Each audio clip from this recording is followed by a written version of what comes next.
Hello beautiful girls ladies, welcome back to my YouTube channel.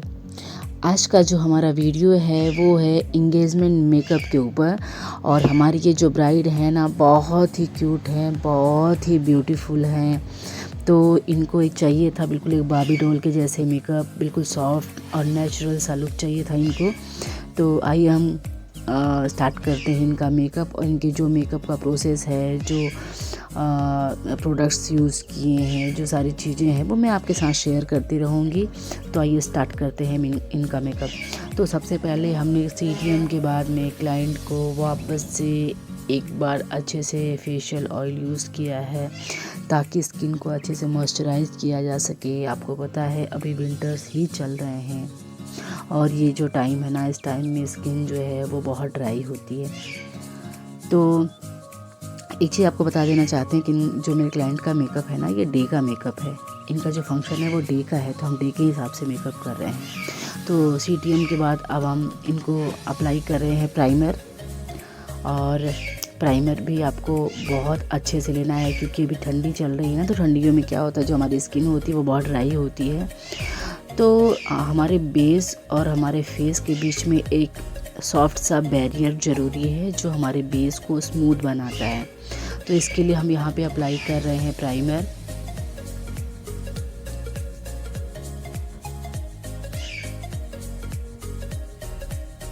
आप देख रहे हो किस तरीके से मैंने पूरे फेस पे अच्छे से प्राइमर को अप्लाई किया है। और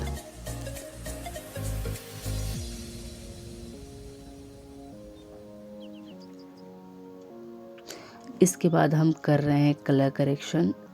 इनको थोड़ा सा डार्क सर्कल का प्रॉब्लम है, तो मैंने अंडर आई एरिया पे अच्छे से कलर करेक्टर यूज़ किया है। और इनके फेस पे ज़्यादा कहीं पे भी प्रॉब्लम नहीं है, तो हम around the chin, upper lips और जो नोज़ के आसपास का एरिया है जहाँ पे थोड़ा सा पिगमेंटेड है या डार्क एरिया है, वहाँ पे हम इनको अप्लाई कर रहे हैं colour corrector. Orange colour corrector है, बहुत ज़्यादा पूरे फेस पे हमें नहीं अप्लाई करना है। देन इसके बाद हम इनको अप्लाई करेंगे एक कंसीलर जो इनके स्किन टोन का है, स्किन शेड का है, ताकि वो जो कलर करेक्टर हमने अप्लाई किया है वो अच्छे से न्यूट्रलाइज हो जाए। तो हम यहाँ पे अप्लाई कर रहे हैं कंसीलर। ये क्रीम कंसीलर है, आप लिक्विड कंसीलर भी यूज़ कर सकते हो। और ये कंसीलर हमें पूरे फेस पे लगाना है क्योंकि पूरे फेस का जो कलर है ना वो एक सा होना चाहिए। ऐसा नहीं है कि हमने जहाँ पे ऑरेंज कलर करेक्टर यूज़ किया है सिर्फ वहीं पे अप्लाई करेंगे, इसको पूरे फेस पे अप्लाई करना। बहुत थोड़े अमाउंट में अप्लाई करोगे ताकि जो हमारे पूरे फेस का कलर है ना वो एक सा हो सके फाउंडेशन एप्लीकेशन से पहले। इससे जो हमारा बेस होता है ना वो एक इक्वल जो उसका कलर होता है वो इक्वली आता है। इसके लिए हम फाउंडेशन एप्लीकेशन से पहले कलर करेक्शन को न्यूट्रलाइज करते हैं स्किन सेट के कंसीलर से। वो आप लिक्विड भी यूज़ कर सकते हो, क्रीम भी यूज़ कर सकते हो। सबसे इम्पॉर्टेंट होता है हमारे स्किन शेड से एक सेड डार्कर भी चल जाएगा, एक सेड लाइटर भी चल जाएगा और स्किन शेड का भी चल जाएगा। देन हम अप्लाई कर रहे हैं यहाँ पे फाउंडेशन। और अगेन मैंने फाउंडेशन लिया है फॉरएवर 52 का प्रो कवर फाउंडेशन है ये। तो मैं इसको अप्लाई कर रही हूँ और आप देख रहे हो किस तरीके से मैं ब्रश की हेल्प से थोड़ा थोड़ा पूरे फेस पे अप्लाई कर रही हूँ। एक डॉट के जैसा आपको अप्लाई करना है पूरे फेस पे। एक जगह पे बहुत सारा प्रोडक्ट नहीं रखना है, या बहुत सारे जो लोग होते हैं वो क्या करते हैं ना कि ब्लेंडर में लेकर के फाउंडेशन और वो डायरेक्ट अप्लाई करते हैं। आपको वो गलती भी नहीं करनी है। प्रोडक्ट आपको हमेशा फेस पे पहले अप्लाई करना है, देन उसके बाद ब्लेंडिंग करनी है। ब्लेंडर से आपको प्रोडक्ट अप्लाई नहीं करना है। फिर आप देख रहे हो किस तरीके से मैंने यहाँ पे ब्लेंडिंग करी है। और ब्लेंडिंग इमीडिएटली करना है क्योंकि ये जो फाउंडेशन है ना वो मैट फाउंडेशन है और वो बहुत जल्दी ड्राई हो जाता है। तो यहाँ पे हमने ब्लेंडिंग स्टार्ट कर दी है और डैब डैब करके ब्लेंडिंग करनी है। इस फाउंडेशन की एक सबसे बड़ी खासियत है कि ये सेल्फ सेटिंग पावर रखता है, तो अगर आप इसको थोड़ी देर ब्लेंडिंग करके छोड़ देते हो तो ये ऑटोमेटिकली अपने आप को सेट कर लेता है अपने बेस के साथ। इसमें कोई पैचेस ज़्यादा नहीं आते हैं, ये ईजिली ब्लेंडेबल है। ये फाउंडेशन मुझे बहुत अच्छा लगता है और इसका रिज़ल्ट ऑब्वियस बहुत अच्छा है। इसका जो बेस होता है वो क्रैक नहीं होता है। तो हम इसकी ब्लेंडिंग स्टार्ट कर दिए हैं और आप देख रहे हो किस तरीके से हम इसको ब्लेंड कर रहे हैं। डैब डैब करके आपको ब्लेंडिंग करनी है और बहुत अच्छे से ब्लेंडिंग करनी है, कहीं पे कोई पैचेस नहीं होने चाहिए या जो कलर है वो अनइवन नहीं होना चाहिए। और सबसे इम्पॉर्टेंट चीज़ है कि आपको नेक और ईयर को भी कवर करना है इसके साथ में। नोज़ के आसपास का जो एरिया होता है जहाँ पे नोज़ पिन्स वगैरह पहन के रखते हैं, वहाँ पे भी कभी कभी ऐसा होता है, कुछ हिडन एरिया होता है जो नोज़ पिन से हाइड हो जाता है, वहाँ पे प्रोडक्ट अच्छे से नहीं पहुँच पाता है या फिर ब्लेंडिंग अच्छे से नहीं होती है, तो आपको वहाँ पे भी करना है। और ईयर को भी साथ साथ आप ब्लेंड करेंगे, उसको आपको इग्नोर नहीं करना है, अदरवाइज़ आपका जो मेकअप है वो बहुत चीप लगेगा, बहुत ऑड लगेगा। तो आपको इवनली जो भी एरिया एक्सपोज हो रहा है, आपका नेक एरिया हो गया, ईयर एरिया हो गया, वो आपको अच्छे से उसके साथ कवर करना है। देन इसके बाद में जो मैंने सेकंड स्टेप किया है यहाँ पे ना, हाईलाइट के बाद में मैंने यहाँ पे इनको डायरेक्ट सेटिंग पाउडर यूज़ किया है, ट्रांसलूसेंट पाउडर यूज़ किया यहाँ पे इनके बेस को सेट करने के लिए, क्योंकि अंडर आई एरिया पे जल्दी से क्रीज लाइंस बन जाती हैं। अच्छा, यहाँ पे मैं इनको लिक्विड कंटूर नहीं किया है मैं इनको पाउडर कंटूर करूँगी, जो इसके बाद का स्टेप होगा वो मैं आपको आगे बताऊँगी। मोस्टली क्या होता है ना कि हम जब भी फाउंडेशन अप्लाई करते हैं तो साथ ही साथ हम हमेशा कंटूरिंग कर देते हैं, लिक्विड कंटूर कर देते हैं, बट मैं ये थोड़ा सा जो मेकअप करी थोड़ा डिफरेंट तरीके से कर रही हूँ, क्योंकि ये डे मेकअप है ना, इसलिए यहाँ पे प्रोडक्ट को बहुत ज़्यादा भी नहीं रखना है, क्योंकि ये फिर सनलाइट में या डे लाइट में बहुत ज़्यादा एक्सपोज होता है और बहुत ज़्यादा ओवर लगता है। तो बिल्कुल न्यू सा, और या कह लो कि आप बिल्कुल सॉफ्ट सा मेकअप है इनका, तो उसके हिसाब से मैं यहाँ पे काम कर रही हूँ। अब आप देख रहे हो किस तरीके से पूरे फेस का जो बेस है ना, उसको हम सेट करने के लिए ट्रांसलूसेंट पाउडर को इस तरीके से मैंने एक स्पंज की हेल्प से लिया है और पूरे फेस पे डैब डैब करके हम इनका बेस जो है कि सेट कर रहे हैं। देन इसके बाद सेकंड स्टेप हमारा होता है ब्रश की हेल्प से मैंने यहाँ पे एक टिंटेड पाउडर लिया है इनके स्किन टोन का, उसमें मैंने पूरे बेस को एक साथ कंप्लीट किया है, ताकि जो ट्रांसलूसेंट पाउडर होता है ना एक्स्ट्रा वो भी रिमूव हो जाए, क्योंकि वो बहुत सॉफ्ट होता है और एक बैरियर बना लेता है। तो हमें जो ब्लशर वगैरह अप्लाई करना है या हाइलाइटर अप्लाई करना है, तो उसमें भी थोड़ा सा एप्लीकेशन में थोड़ा सा डिफ़िकल्ट होता है, वो प्रोडक्ट को उतना ज़्यादा कैच नहीं करता है। तो इसलिए हमने जो भी एक्स्ट्रा ट्रांसलूसेंट पाउडर था या जो भी था एक्स्ट्रा पाउडर फेस पे, उसको हमने रिमूव कर दिया है। और वो करने के बाद में हमें अच्छे से नेक एरिया को भी कवर करना है, क्योंकि आपको कलर फेस का और नेक का कलर डिफरेंस नहीं रखना है, इसलिए आपको एक साथ दोनों को अच्छे से ब्लेंड करना है। देन यहाँ पे मैं यूज़ कर रही हूँ फॉरएवर 52 का ब्लशर, और ये ब्लशर मुझे बहुत अच्छा लगता है क्योंकि इसका जो पिगमेंट है ना वो बहुत नेचुरली फ्लॉन्ट होता है, मुझे ये बहुत अच्छा लगता है। तो आप इस तरीके से आप कोई सा भी कर सकते हो, मुझे ये अच्छा लगता है, मुझे पसंद है, और मैं एक तरीके से कह सकते हो आपको कि आपको बताना चाहती हूँ, शेयर करना चाहती हूँ इस जो ब्लशर है इसका रिज़ल्ट कैसा है। अब आप देख रहे हो मैं यहाँ पे कर रही हूँ पाउडर कंटूर। मैंने यहाँ पे पाउडर कंटूर इसलिए यूज़ किया है ना, क्योंकि मैंने आपको बताया ना, क्योंकि इनका डे मेकअप है और मैं बहुत ज़्यादा नहीं चाहती कि इनका जो मेकअप है ना वो डे लाइट में बहुत ज़्यादा एक्सपोज हो या बहुत ज़्यादा ओवर लगे, बिल्कुल सॉफ्ट सा मेकअप इनको चाहिए। तो मैंने यहाँ पे अभी स्टार्ट किया है इनका पाउडर कंटूर। तो मैंने नोज़ की कंटूरिंग करी है, और जब भी आप कंटूरिंग करोगे ना नोज़ की, तो आपको हमेशा आईब्रोज से स्टार्ट करनी है कंटूरिंग। देन मैंने किया है इनके चिक एरिया को कंटूर, और यहाँ पे भी आप देख रहे हो बहुत थोड़ी अमाउंट में ही मैंने ब्रश में प्रोडक्ट को लिया है, क्योंकि हमारा जो मेकअप है ना वो ऑलरेडी कंप्लीट हो चुका है, तो हमें बहुत थोड़ा सा ही करना है, ताकि वो एकदम नेचुरल सा एक कट क्रिएट करे, बहुत ज़्यादा ओवर नहीं लगना है। आप ये हमेशा अपने दिमाग में रखो कि जब नाइट का मेकअप होता है और जब डे का मेकअप होता है ना, तो उसमें थोड़ा सा आपको डिफरेंस रखना पड़ेगा। ऐसा नहीं है कि आपने नाइट में भी सेम मेकअप कर दिया और डे में भी, क्योंकि जो सनलाइट होती है ना उस पर मेकअप बिल्कुल अलग तरीके से एक्सपोज होता है, और जो आपकी नाइट लाइट्स होती है ना उसमें आपकी जो मेकअप है वो थोड़ा अलग तरीके से एक्सपोज होता है। तो आपको इस चीज़ को थोड़ा माइंड में रखते हुए आपको काम करना है। और वैसे भी ये जो मेरी क्लाइंट है ना, इनको बहुत नेचुरल सा और बहुत सॉफ्ट सा मेकअप चाहिए था। अब हम स्टार्ट करेंगे इनका आई मेकअप, और आई मेकअप करने से पहले मैंने आपको बताया है एज़ यूजुअल आपको अंडर आई एरिया पे बहुत सारा ट्रांसलूसेंट पाउडर या बनाना पाउडर जो भी आप करना चाहते हो वो अप्लाई करना है, बिकॉज जो भी एक्स्ट्रा प्रोडक्ट है आई शेडो या ग्लिटर्स वगैरह वो आपके पूरे फेस पे स्प्रेड नहीं होना चाहिए। और अगर होता है तो आप उसको ईज़िली रिमूव कर लो। अब यहाँ पे मैंने आई मेकअप के लिए यहाँ पे मैंने लिक्विड कंसीलर अप्लाई किया है और बहुत थोड़े से अमाउंट में अप्लाई किया। आप देख रहे हो कि इनका जो क्रीज एरिया है वो बहुत स्मॉल है, तो मैंने उसके हिसाब से बहुत कम अमाउंट में कंसीलर अप्लाई किया है। और कंसीलर अप्लाई करने के बाद ही हमने इसको ब्लेंडिंग करी है। ब्लेंडिंग भी बहुत हल्के हाथों से करना है, क्योंकि ये आप एक बेस कंप्लीट कर रहे हो, बेस तैयार कर रहे हो आप आई मेकअप के लिए, तो आपको ये प्रोडक्ट हटाना नहीं, बिल्कुल हल्के हाथ से आपने ब्लेंडिंग करनी है। देन उसके बाद में जो आपने कंसीलर अप्लाई किया है उसको आपको करना है सेट। और सेट करने के लिए आपने यहाँ पे थोड़ा सा बेकिंग पाउडर या आप बनाना पाउडर ले सकते हो, ट्रांसलूसेंट पाउडर, आप जितने कंफर्टेबल हो, ताकि आपका जो मेकअप है ना, आपका जो ब्रश है ना, वो बहुत ईजिली स्प्रेड हो। अब यहाँ पे मैंने आई शेडो अप्लाई किया है और सबसे लाइट जो ब्राउन शेड है ना, मैंने वो अप्लाई किया है। थोड़ा सा मैंने ब्रश में लिया है और आप देख रहे हो किस तरीके से मैंने थोड़ी सी प्रोडक्ट को कितनी अच्छे से ब्लेंडिंग करी है। एक अच्छा सा लुक आपको क्रिएट करना है, एक अच्छा सा लुक आपको क्रिएट करना है। उसके लिए इम्पॉर्टेंट है कि आप ब्लेंडिंग बहुत अच्छे से करो। अब दूसरे साइड पे भी मैंने सेम प्रोसेस किया है। थोड़े से प्रोडक्ट को लेकर के, डार्क ब्राउन शेड को लेकर के मैंने अच्छे से ब्लेंडिंग करी है यहाँ पे भी।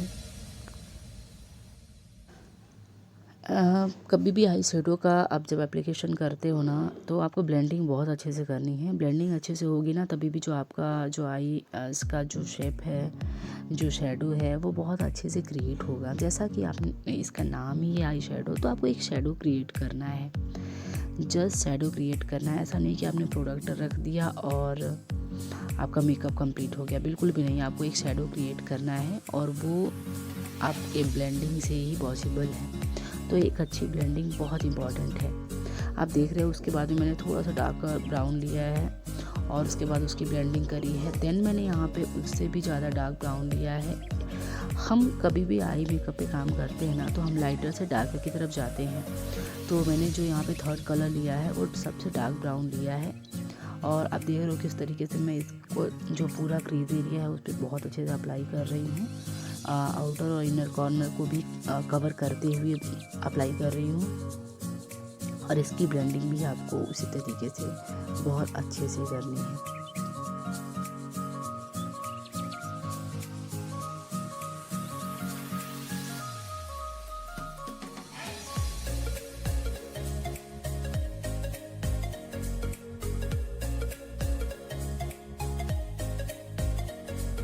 अब दूसरी साइड भी हमें वही करना है, सेम कलर लेना है और सेम तरीके से सारा प्रोसेस करना है।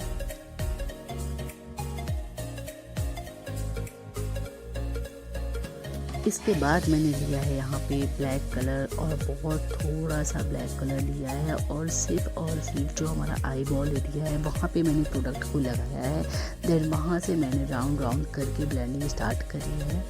बहुत ज़्यादा ब्लैक कलर नहीं लेना है, क्योंकि इनकी जो आईज़ है ना वो ऑलरेडी बहुत स्मॉल है, और अगर प्रोडक्ट बहुत ज़्यादा लेंगे तो वो पूरे आई पे स्प्रेड हो जाएगा और सारे कलर को आपस में मिक्स कर देगा। तो आपको बहुत थोड़े अमाउंट में लेना है और जो आपका आई बॉल एरिया है ना, वहाँ पे आपको अच्छे से राउंड करके ब्लेंडिंग करनी है और बहुत टाइम ले करके और बहुत थोड़े अमाउंट के साथ प्रोडक्ट ले करके आपको करना है। जितना कम अमाउंट में प्रोडक्ट आप लोगे एक बार में, आपका मेकअप उतना अच्छा होगा। बहुत जल्दी नहीं करना है आपको। मैंने हमेशा बताया है कि जो आई मेकअप होता है या जो लिपस्टिक होता है ना, ये दो ही चीज़ें होती हैं जो आपके मेकअप को कंप्लीट करती हैं और एक अच्छा सा लुक देती हैं। ये सबसे इम्पॉर्टेंट काम है, इसलिए आपको यहाँ पे बहुत पेशेंस रखना है। इसी से आप एक अच्छा सा बेस, एक अच्छा सा लुक क्रिएट कर सकते हैं। अब इसके बाद मैंने एक फ्लैट ब्रश लिया है और ब्लैक कलर लेकर के, डार्क ब्लैक कलर लेकर के मैंने जो आईलिड एरिया है उसको कवर किया है, ताकि वो बहुत अच्छे से कवर हो जाए। और एक इम्पॉर्टेंट बात कि जो इनका ड्रेस का कलर है ना, जो ऑनियन कलर है, और यहाँ पे मैंने ऑनियन कलर को लाइट में जो आउटर कॉर्नर है ना वहाँ पे थोड़ा सा मर्ज किया, ताकि जो एक इनके ड्रेस का जो मैचिंग कलर है वो भी क्रिएट हो जाए आई मेकअप के साथ। और जो आई बेस है ना, आई मेकअप है ना, वो फाइनली एक अच्छे से आपस में उनको मर्ज कर सकें। तो थोड़ा सा एक स्मच करने से थोड़ा सा जो कलर है ना, जो आई मेकअप है ना, वो बहुत अच्छा सा नेचुरल सा लुक क्रिएट करता है और आईज़ जो है बहुत खूबसूरत और बहुत ब्रॉड दिखती हैं। देन उसके बाद मैंने स्टार्ट करी है आईब्रो शेपिंग। और आईब्रोज कभी भी बनाने के टाइम में, आईब्रोज शेप देने के टाइम में आपने देखा है, मैं हमेशा मिड एरिया में सबसे पहले एप्लीकेशन करती हूँ और बहुत थोड़े थोड़े से अमाउंट में प्रोडक्ट को लेकर के मैं अप्लाई करती हूँ, आईब्रोज क्रिएट करती हूँ।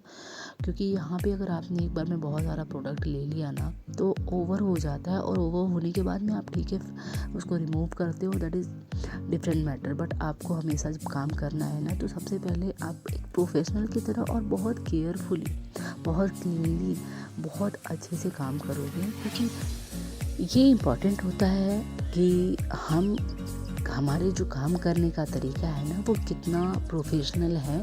हम आपको जो क्लासेस दे रहे हैं, हम आपको जो चीज़ें सिखा रहे हैं, मैंने सिर्फ यहाँ पे मेकअप नहीं बताया है आपको। देखिए मेकअप करना ठीक है, अलग बात है, क्योंकि मेकअप तो आपको बहुत जगह सीखने को मिल जा रहा है। पर मैं आपको उन बेसिक चीज़ों को समझाने की कोशिश करती हूँ कि हमसे मिस्टेक्स कहाँ पे होती हैं और ऐसी कौन सी चीज़ें होती हैं जो हमारे मेकअप को ख़राब करती हैं, या हमारे जो हम कोई भी काम करते हैं उसको डिस्टर्ब करती हैं। मेकअप में क्या इंपॉर्टेंट चीज़ें होती हैं जो हमें केयर करनी चाहिए। आप कई बार आपको लगता है ना कि मैंने भी सेम प्रोडक्ट यूज़ किया, मैंने भी सेम काम किया, सेम प्रोसेस किया, बट जो वो मेकअप आर्टिस्ट है उनका मेकअप डिफरेंट है, हमारा अलग है। तो देखिए यही छोटी छोटी जो मिस्टेक्स होती है ना, वो होती हैं हमसे, और सारा का सारा जो हमारा मेकअप होता है ना, वो ख़राब हो जाता है। तो आपको यहाँ पे काम करना है, अपनी छोटी छोटी बारीकियों पे काम करना है और बहुत प्रोफेशनली काम करना है। जितने नीटली तरीके से आप काम करोगे ना,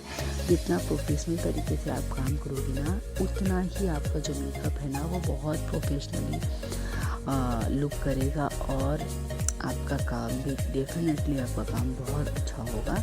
तो आप इन छोटी छोटी चीज़ों को, इन छोटी छोटी बारीकियों को केयर किया करो। एक अच्छे मेकअप आर्टिस्ट की यही खूबी होती है।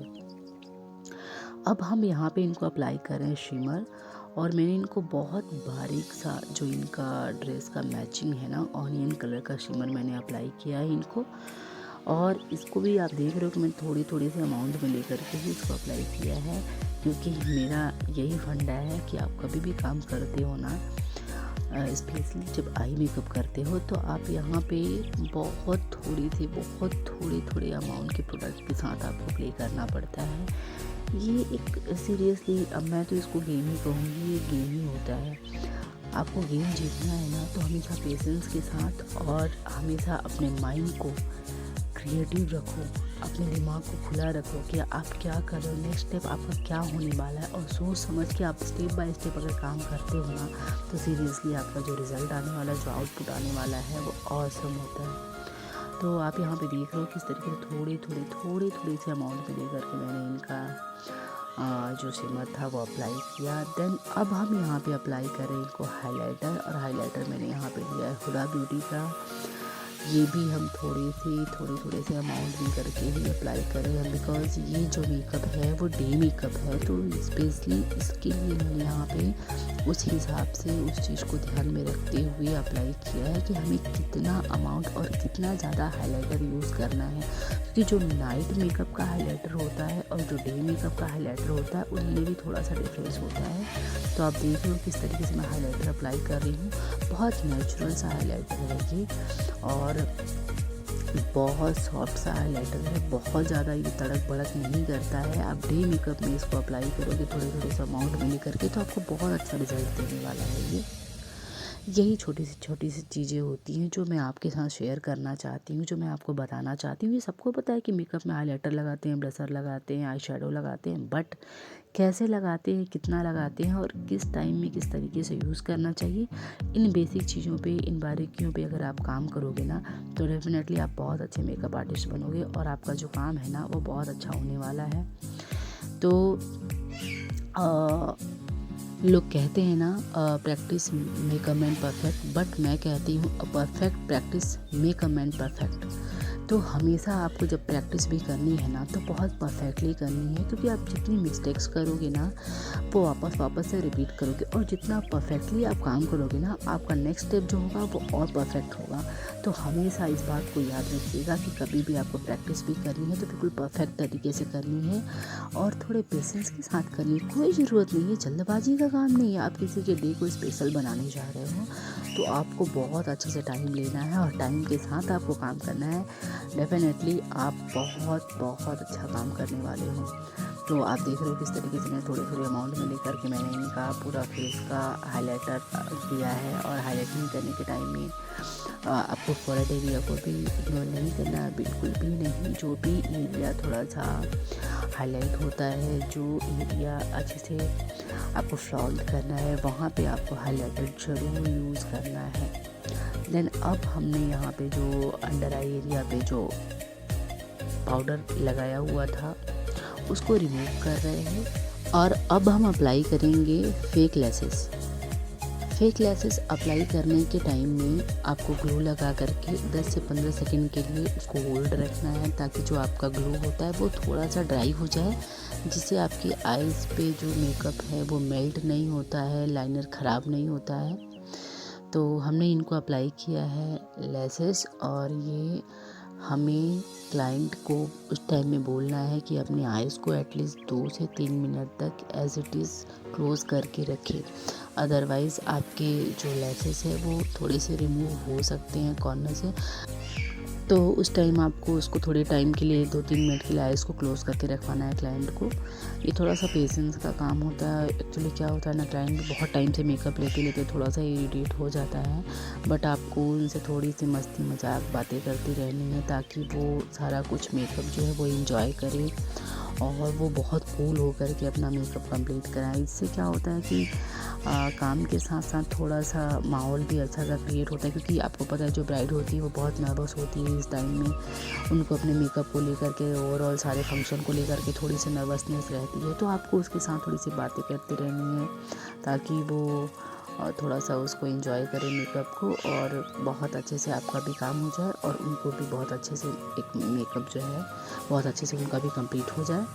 तो यहाँ पे मैंने जो फेक लेसेस थे वो मैंने अप्लाई कर दिए हैं, और अब इसको थोड़ी देर के लिए हम इसको ड्राई होने के लिए रखते हैं। और मैंने जो काजल अप्लाई करना है ना वो हमेशा मैं लास्ट में करती हूँ, क्योंकि अगर आईज से पानी वगैरह कुछ निकल रहा है तो वो सारा कुछ जो है कि ठीक हो जाने के बाद में ही मैं करती हूँ, ताकि जो हमारा बेस है वो ख़राब नहीं होना चाहिए। तो अब आप देख रहे हो मैंने इनको लिप लाइनर अप्लाई किया है, क्योंकि एक आउटर लाइन जब हम क्रिएट कर लेते हैं लिपस्टिक लगाने के टाइम में, तो हमारा जो लिपस्टिक एप्लीकेशन है वो बहुत इजी हो जाता है, और साथ ही साथ जो शेप होता है ना वो बहुत प्रॉपर आता है।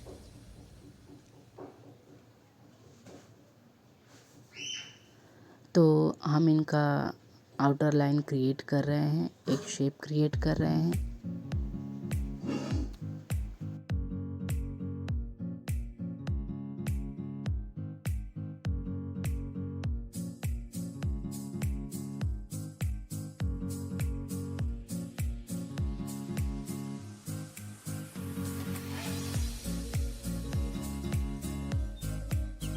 फिर स्टार्ट करते हैं हम एक ब्रश की हेल्प से लिपस्टिक को फिल करना, लिपस्टिक अप्लाई करना, क्योंकि लिपस्टिक एप्लीकेशन के टाइम में क्योंकि आपने आउटर लाइन क्रिएट कर ली है, तो अगर आप ब्रश की हेल्प से लिपस्टिक अप्लाई करोगे ना तो बहुत अच्छे से आप शेप क्रिएट कर सकते हो।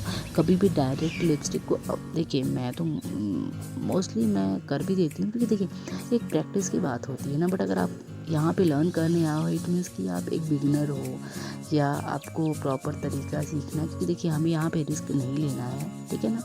तो मैं कभी कभी कर देती हूँ, बट आपको नहीं करना है। हाँ, मेक श्योर अगर आपको लगता है कि आप इतने ट्रेंड हो चुके हो कि आप डायरेक्ट कर सकते हो, तो it's totally your choice, but मैं आपको यही कहूँगी कि हमेशा जो लिपस्टिक है ना वो ब्रश की हेल्प से ही आपको अप्लाई करना है, ताकि जो शेप है वो बहुत प्रॉपर तरीके से आप क्रिएट कर सको।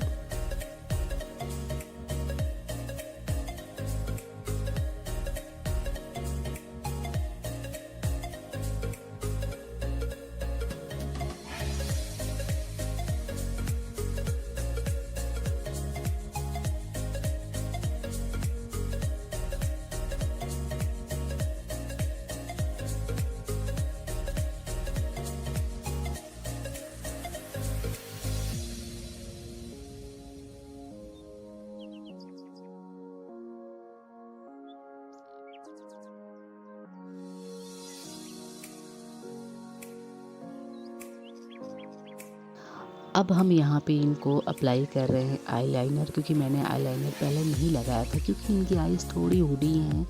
तो मैंने पहले लेसेस लगाए थे और लेसेस लगाने के बाद में मुझे जितनी नीड लगती है ना, जितना वॉल्यूम चाहिए मुझे आईलाइनर में, उस तरीके से हम लाइनर को क्रिएट करते हैं। तो यहाँ पे मैंने इनके आईलाइनर क्रिएट किए हैं, आईलाइनर अप्लाई किया है और आप देख रहे हो कि इस तरीके से आईलाइनर लगने के बाद जो आईज़ है ना वो और खूबसूरत लगने लगी है। और आईलाइनर अप्लाई करने के बाद में हम साथ ही साथ इसी जेल आईलाइनर से काजल क्रिएट करेंगे। और क्योंकि हमारे जो ये जो क्लाइंट है ना, इनकी आईज़ थोड़ी ही स्मॉल है, तो यहाँ पे हम जो काजल भी क्रिएट करने वाले हैं ना वो बहुत नेचुरल सा करेंगे, बहुत ज़्यादा ब्रॉड लाइंस नहीं क्रिएट करेंगे। आप देख रहे हो किस तरीके से मैं इनर कॉर्नर को एक अच्छा सा शेप दे रही हूँ काजल की हेल्प से। और बहुत पतला सा, बहुत हल्का सा काजल मैं अप्लाई कर रही हूँ। बहुत ज़्यादा ब्रॉड, बहुत ज़्यादा डार्क काजल मुझे अप्लाई नहीं करना है। और फिर इसके बाद में हम जो काजल के नीचे का जो आउटर लाइन है ना उसको क्रिएट करेंगे। और बहुत पतला सा, वहाँ पे भी हमें बहुत पतला सा एप्लीकेशन करना है, बहुत डार्क एप्लीकेशन नहीं करना है लाइनर का, बहुत थोड़ा सा एप्लीकेशन करेंगे। सॉरी, मेरे आसपास का जो एरिया है ना वो थोड़ा क्राउड एरिया है और कभी कभी आसपास से बहुत ज़्यादा नॉइस होता है, तो उसके लिए प्लीज़ उसको इग्नोर करिएगा। मैं क्योंकि मेरे ऑफिस का और घर का दोनों जो एरिया है ना वो बहुत क्राउड एरिया में है, तो यहाँ पे थोड़ा सा डिस्टर्बेंस होता है और आसपास से ऐसे बैकग्राउंड साउंड्स आते रहते हैं, तो प्लीज़ आप उसको थोड़ा सा इग्नोर करिएगा। अब आप देख रहे हो कि इस तरीके से मैं आउटर लाइन क्रिएट करी और बहुत पतली सी लाइन क्रिएट करी हूँ। बहुत ज़्यादा हैवी लाइन क्रिएट नहीं करना है, क्योंकि मैंने आपको पहले ही बोला है कि इनकी जो आईज़ है ना वो थोड़ी छोटी हैं और बहुत ज़्यादा अगर आप आउटर लाइन क्रिएट करते हो ना तो वो बहुत चीप दिखता है, बहुत वियर्ड दिखता है। इसलिए आपको बहुत पतली सी लाइन क्रिएट करनी है और उसको फिर हम आई शेडो के साथ जब स्मच करते हैं ना तब हमारी आईज़ ना एक परफेक्ट लुक क्रिएट करती है।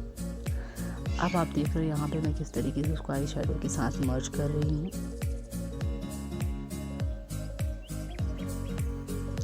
यहाँ पे आपने जो आई शेडो लिया था ना डार्क ब्राउन, उसी शेड को लेकर के अच्छे से मर्ज करना है, ताकि आपका जो आई शेडो है और जो आउटर लाइन है ना वो सेम शेड का होना चाहिए, तभी वो परफेक्ट लुक दिखता है। और जो ब्राउन है ना, डार्क ब्राउन, वो बहुत नेचुरल सा शेड है, तो वो बहुत नेचुरली आपकी आईज़ को फ्लॉन्ट करता है, बहुत खूबसूरत आपकी आईज़ को दिखाता है। तो आप देख रहे हो किस तरीके से मैंने यहाँ पे आई शेडो लेकर के आईज़ को स्मच किया है, आई लाइनर को स्मच किया है।